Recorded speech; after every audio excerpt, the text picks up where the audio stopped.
तो good morning students, welcome back. Three dimensional geometry line part 4। Last video में आपने किया था angle between two lines, vector form भी की थी, कार्टेशियन फॉर्म भी की थी। आज नया टॉपिक करवा रहा हूं, शॉर्टेस्ट डिस्टेंस। जब आप बड़े हो जाओगे ना तो आपको एक बुक आएगी डिस्क्रीट मैथमेटिक्स, उसमें शॉर्टेस्ट पाथ वाले कॉन्सेप्ट आएंगे। कहानी वही है, सारी कहानी सेम चलती है। शॉर्टेस्ट डिस्टेंस नाम से क्लियर है कि सबसे कम डिस्टेंस होना चाहिए। तो ये टू पार्ट्स में डिवाइड, इसकी मैं आपको वेक्टर फॉर्म कहा था, वेक्टर फॉर्म सिखाऊंगा। अगर आपको क्वेश्चन कार्टेशियन फॉर्म में आएगा तो पहले उसको वेक्टर फॉर्म में चेंज करना पड़ेगा।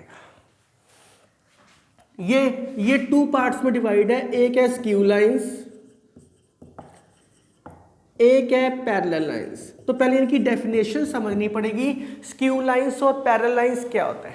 स्क्यू लाइंस पहले ये समझ लो, स्क्यू लाइंस क्या होता है।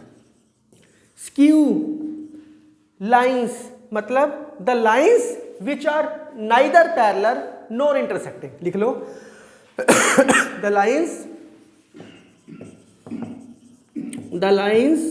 विच have neither parallel nor intersecting is called skew lines. ना तो वो पैरेलल होएगी ना वो इंटरसेक्टिंग होएगी। पैरेलल लाइन ये होती है, इंटरसेक्टिंग लाइन ये होती है। ना तो ये होएगी ना ये होएगी, तो ना तो वो पैरेलल होएगी ना वो इंटरसेक्टिंग होएगी। तो अगर आप सोचो सर मैं दो लाइंस ऐसे लेके चलता हूँ, ये ना पैरेलल है ना इंटरसेक्टिंग है। अरे आपने किया है, लाइन को एक्सटेंड कर सकते हैं, जितना मर्जी एक्सटेंड कर सकते हैं, तो ऑटोमेटिकली इंटरसेक्टिंग बन जाएगी। आप जैसे मर्जी लाइन ले लो, जैसे मर्जी लाइन ली आपने, तो जब ये पैरेलल तो नहीं है, पर लाइन को तो आपको डेफिनेशन की है कि line can extended in both ways. जब इसको एक्सटेंड करोगे तो ऑटोमेटिकली इंटरसेक्टिंग होगी। तो ये पॉसिबल कब है, स्क्यू लाइंस पॉसिबल कब है। घर में दो बच्चे हैं, अगर वो दो बच्चे हैं घर में और मम्मी पापा नहीं है, तो वो आपस में लड़ाई कब नहीं करेंगे, जब एक घर से बाहर होएगा, एक घर के अंदर होएगा, या एक घर में होए, एक कमरे में होएगा, दूसरे वाला दूसरे कमरे में होएगा। तो वेरी सिंपल यार, स्क्यू लाइंस कब पॉसिबल है। This is possible only, this is possible only, this is possible only when lines lie in different plane. When lines lie in different planes, different planes. जब दोनों अलग अलग plane के अंदर हो, मतलब दोनों अलग अलग कमरों के अंदर हो, मतलब एक ये एक बच्चे को इस कमरे में बंद कर दिया, ये लाइन। अब ये अलग, एक बच्चा एक कमरे में बंद है, दूसरा बच्चा दूसरे कमरे में बंद है, पता नहीं क्या कर रहे हैं, वो पता नहीं कमरे में कहाँ खड़ा है, ये पता नहीं कहाँ खड़ा है, देख तो सकते नहीं। तो इनके बीच का डिस्टेंस निकालना है, this is called shortest distance. इनके बीच का डिस्टेंस निकालना है, इस डिस्टेंस का नाम है शॉर्टेस्ट डिस्टेंस। ये मैं वेक्टर फॉर्म में सिखा रहा हूँ। तो शॉर्टेस्ट डिस्टेंस क्या होएगा, सबसे पहले दो लाइंस लेके चलनी पड़ेगी। ये वाली टू लाइंस लेके चलता हूँ मैं। लेट, ये मैं रब कर देता हूँ, स्क्यू लाइंस में रब कर रहा हूँ, आप लिख सकते हो इजीली। तो ये पिक्चर भी बना लो साइड पे आप, तो ये पिक्चर बनाने के बाद ये भी रब कर सकता हूँ। तो लेट, ये मैं स्क्यू लाइंस का फार्मूला सिखा रहा हूँ। लेट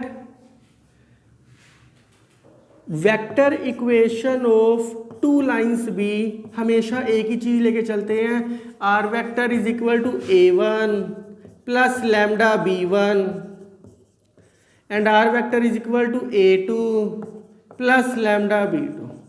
इसका भी प्रूफ नहीं करना आपने, सीधा शॉर्टर डिस्टेंस का फार्मूला याद करना है। शॉर्टर डिस्टेंस का फार्मूला इसका होता है SD से लिखते हैं। शॉर्टर डिस्टेंस का इसका फार्मूला होता है A2 minus A1, A2 point minus A1 point, dot, बीच में डॉट आता है। A2 माइनस A1 पॉइंट इसमें यूज होते हैं, एंगल में पॉइंट यूज नहीं हो रहे थे, इसमें पॉइंट यूज होते हैं। Dot B1 cross B2 by B1 cross B2 का magnitude, bye B1 cross B2 का magnitude. A2 minus A1 dot B1 cross B2 by B1 cross B2 का मैग्नीट्यूड। तो ये फार्मूला आपको याद होना चाहिए। अब आपने सोच रहे हैं सर ये भी मैग्नीट्यूड है, नहीं, अगर ये नेगेटिव में आएगा तो ये मोड है, इसको बोलते हैं मोड। अगर आपका आंसर नेगेटिव में आएगा तो उसको पॉजिटिव में करेगा, क्योंकि आपको पता है डिस्टेंस कभी नेगेटिव नहीं होता। जब डिस्टेंस कभी नेगेटिव नहीं होता तो वो ऑटोमेटिकली पॉजिटिव, वो नेगेटिव में होएगा तो उसको पॉजिटिव बना देगा आपको। तो आप वीडियो पॉज करना और लिख लेना। नेक्स्ट कॉन्सेप्ट इसी का पैरेलल लाइंस का कॉन्सेप्ट, पैरेलल लाइंस का कॉन्सेप्ट। नेक्स्ट पैरेलल लाइंस में क्या आएगा, पैरेलल लाइंस की क्या खासियत होती है students? Parallel lines have same direction ratio. मैं याद दिला रहा हूं, parallel lines have same direction ratio. या लिख लो, we know that parallel lines have same direction ratio. तो इसकी डायरेक्शन रेशो कौन कौन सी है? एक B1 है, B2 है, मतलब B1 vector is equal to B2 vector same है। इसको मैं B वेक्टर मान लेता हूँ, मैं इसको B वेक्टर मान लेता हूँ। तो यहाँ क्या आ गया? B vector, B vector. तो अब जो लाइन बनी है, नहीं, ओहो, ऐसे करो तो ये ना कन्फ्यूजन ना हो लैम्डा लैम्डा के साथ, पिछले में म्यू लिख लो। जैसे अभी मैंने वो स्क्यू लाइंस वाला लिखवाया ना, तो यहाँ पे लैम्डा, यहाँ लैम्डा लिखा गया था, म्यू लिख लो। लैम्डा भी लिख दोगे कोई प्रॉब्लम नहीं है, पर कांस्टेंट को वेरी करवा दो। पिछले स्क्यू लाइंस में मैंने ये लाइन लिखवाई थी, वहाँ म्यू लिख लो, और इसके अंदर मैंने डायरेक्ट ही म्यू लिख दिया। एक A1 plus lambda B vector, A2 plus mu B vector. तो ये कांस्टेंट को अलग अलग रखा करो, चाहे K1 K2 मान लो, जो मर्जी कर लो आप। तो मैंने लैम्डा म्यू सपोज की है। चलो, we know that parallel lines have same direction ratio, मतलब B1 और B2 सेम होएंगे, तो नाम मैंने इसका B वेक्टर ही मान लिया। तो पैरेलल लाइंस आपको क्लियर है कि ये सेम होएगा। इसका फार्मूला होता है शॉर्टर डिस्टेंस का, इसका फार्मूला होता है शॉर्टर डिस्टेंस का। तो इसके अंदर शॉर्टर डिस्टेंस का फार्मूला होता है A2 vector minus A1 vector same.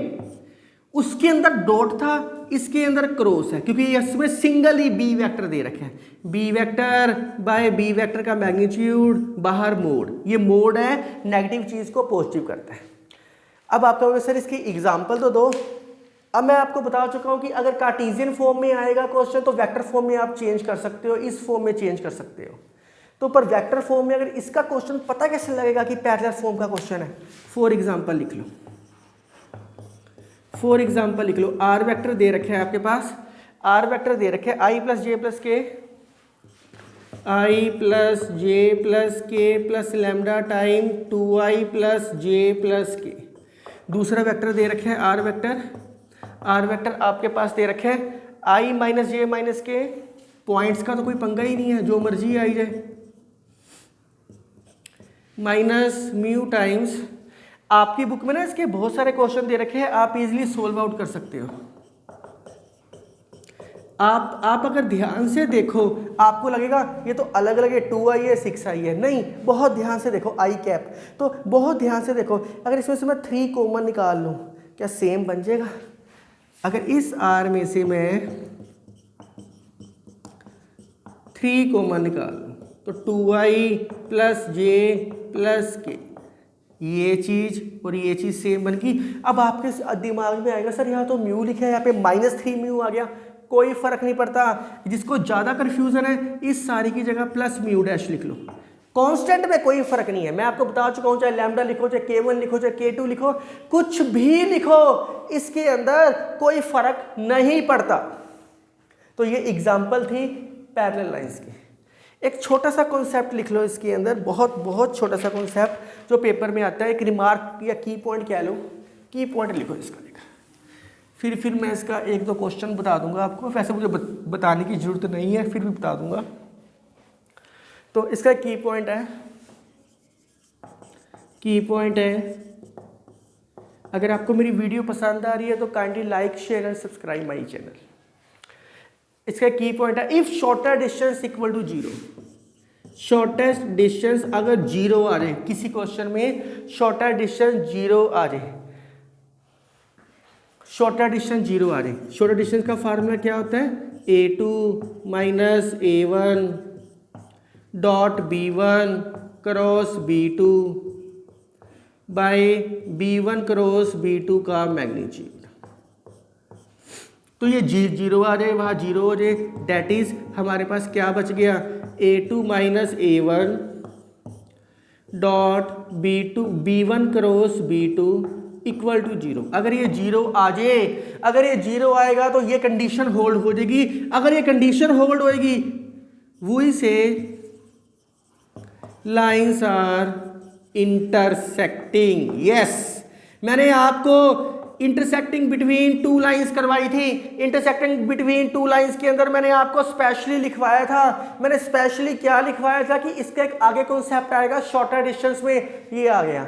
अगर इसको आप डॉट को जीरो के इक्वल कर दो तो आपको पता लग जाएगा कि दोनों लाइंस इंटरसेक्टिंग है। जिसने इस तरीके से नहीं करना ना करो, वो उसी तरीके से भी सोल्व कर सकता है। उस क्वेश्चन में और इस कॉन्सेप्ट में क्या फर्क है, उससे point of intersection find out कर सकते हैं। इस फॉर्म में से सिर्फ ये पता लगेगा कि इंटरसेक्टिंग है, पर इससे point of intersection find out नहीं हो सकते। तो आप वीडियो पॉज करो, इसको लिखो, फिर मैं क्वेश्चन करवाता हूं इसका एक।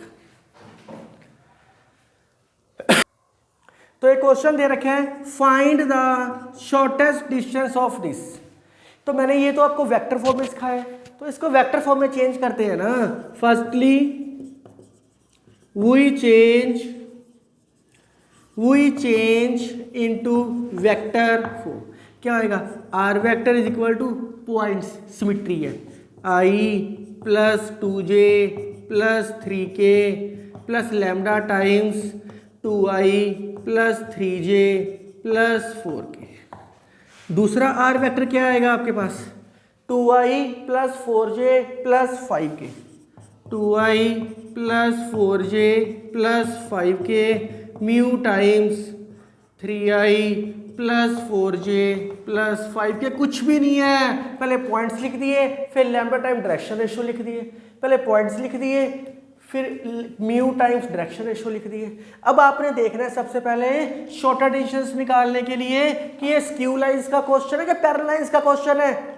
डायरेक्शन रेशियो 2 3 कॉमन निकाल के भी सेटिंग नहीं हो सकती, तो ये स्क्यू लाइंस का क्वेश्चन है। तो स्क्यू लाइंस का फार्मूला क्या होता है, we know that shorter distance का फार्मूला क्या होता है, A2 minus A1 dot B1 bracket के अंदर cross B2 by B1 cross B2 का मैग्नीट्यूड। तो B1 क्रॉस B2 आपको निकालना आता है i j k कैप के साथ, B1 के कंपोनेंट B2 के कंपोनेंट आपने वेक्टर के अंदर कर रखा है। जिसने नहीं कर रखा वो मेरी वीडियो वेक्टर वाली देख के कर सकता है। तो B1 क्रॉस B2, मैं इसका सीधा आंसर लिख रहा हूँ, A2 माइनस A1 और B1 क्रॉस B2 करने के बाद हमारे पास क्या आएगा, 1। जब इनकी वैल्यूज पुटिंग कर दोगे ये 1 आएगा ऊपर और नीचे आएगा √6। तो 1/√6 ये आप खुद करोगे, मैं आपके लिए इसको छोड़ रहा हूँ। और मुझे नहीं लगता कि मुझे इसके और भी क्वेश्चन करवाने की ज़रूरत है। अगर पैरेलल लाइंस वाला क्वेश्चन आएगा वो भी आप इजीली सोल्व आउट कर सकते हो। अगर ये पैरेलल लाइंस वाला क्वेश्चन होता, सपोज कर लो, तो बस उसके अंदर क्या होता, अगर ये पैरेलल लाइंस वाला क्वेश्चन होता तो उसके अंदर हम क्या करते हैं, उसके अंदर हम क्रॉस बी वेक्टर का मैग्नीट्यूड, मतलब कि इनको माइनस करके एक पॉइंट वो आता, एक पॉइंट ये होता, तो क्रॉस निकाल सकते हैं। मैं फिर भी बता दूं, वेक्टर में आपने क्रॉस निकाला हुआ है, ऐसे निकाला है, i j के B1 के कौन से कंपोनेंट है, 2 3 4, 2 3 4, B2 के कौन से कंपोनेंट है, 3 4 5। तो इसका डिटर्मिनेंट तो आप ले ही सकते हो यार, वो लिखना ही होता है, और क्या करना होता है। तो इस वीडियो में इतना ही। इसके कोई भी क्वेश्चन आपकी बुक में दे रखे हैं, आप इजीली सोल्व कर सकते हो, मुझे प्रैक्टिस क्वेश्चन देने की भी जरूरत नहीं है। तो thank you guys, thank you.